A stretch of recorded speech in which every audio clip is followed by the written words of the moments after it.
Amazingly, we have talked for probably 25 minutes here, and the word billionaire has not come up yet, which is what we usually talk about, you and I together. You've made the case on this program in the past that they are the cause of a lot of problems as opposed to the solution to a lot of problems. And now you've written a whole book on how to persuade a lot of people who might have been considered unpersuadable in the past. If Elon Musk were here, if Jeff Bezos were here, how would you try to persuade them of the righteousness of your cause and how they maybe ought to take a different path? First of all, I don't think we need to persuade them. I think we need to persuade everyone else to organize themselves against them and take power from them.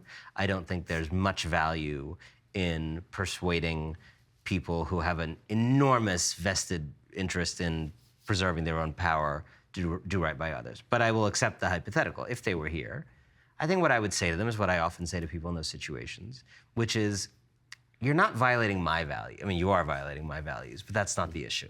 You're violating your values, right? I imagine a Jeff Bezos thinks that America is a country where anybody with a dream, an idea like his, should be able to pursue it. And I imagine in the kind of stratospheric bubble that he's in, he imagines that it is such a country. Well, it's not.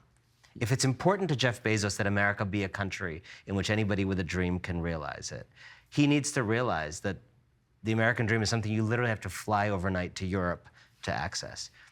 So he should become interested in why it is that it's absent from the country, and how things like union busting at Amazon, how things like corporate monopolies that make it very hard for small businesses to thrive and have an even a playing field, how those things that he is engaged in, committed to, complicit in, impede, again, not my values, but his. You know, if I was talking to Elon Musk, I think Elon Musk is harder because in some ways he's, like a lot of these guys, but particularly the tech guys, these are just often very, very limited men. These are the tech. Silicon Valley is really interesting because I think because of the primacy of coding, this very specific activity that really became the lingua franca of power in many ways, you have these men who are really good at coding, and I don't know what it is about that field that makes them like particularly bad at human beings and particularly bad at understanding human society connection. It may just be that that's not what they studied, right? I mean, I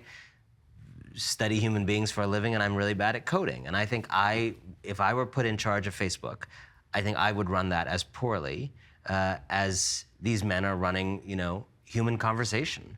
But the idea that Mark Zuckerberg, who doesn't seem like he'd be a particularly great friend, is in charge of friendship for the world, or that Elon Musk, who doesn't seem like he'd be a great conversational, I think you'd be bummed out if you sat next to him at a dinner party. I mean, you're a journalist, maybe you'd be interested, but it doesn't strike you as maybe the best connection you'd ever have, is now in charge of human connection and discourse and what he calls the global town square. I don't think we can have human interaction moderated and owned by people who maybe understand the least about human interaction of all the people we have available. You giving Bezos any marks for announcing the other day that he's going to give away almost all his money? Was that you referring to the announcement that was an hour before Amazon announced 10,000 layoffs? 1 hour. 1 hour. Bad timing. No. Perfect timing. They know what they're doing. Flood the zone with a CNN interview with your new wife or partner saying, I'm giving away all this money. Let that saturate for an hour. Let that go viral. And then drop the bomb. Drop the bomb of 10,000 layoffs. The reality is the people who will be giving away that money, the money he will be giving away, belongs to the workers of Amazon, right? That's money that they would have had if they'd had the kind of unions they deserve, that they had the kind of wages they deserve, if they'd had the kind of leverage they deserve. It belongs to the small businesses that will never get off the ground, suffocated by his monopoly and the fact that he, is both, as Elizabeth Warren said, the kind of umpire and the player. I mean, competing against his own suppliers. So he's not giving away really money that he has earned. He's giving away money that was withheld from people who deserve it. And I don't think he will be putting, unfortunately, any of his Amazon workers' names on any of those donations. Shall we remind the people of your latest work? Sure. The Persuaders, at the front lines of the fight for hearts, minds, and democracy. And as always, we are delighted that it has brought Anand Giridharadas to our studio. Thank you. Thank you so much for having me back. The Agenda with Steve Paikin is made possible through generous philanthropic contributions from viewers like you. Thank you for supporting TVO's journalism.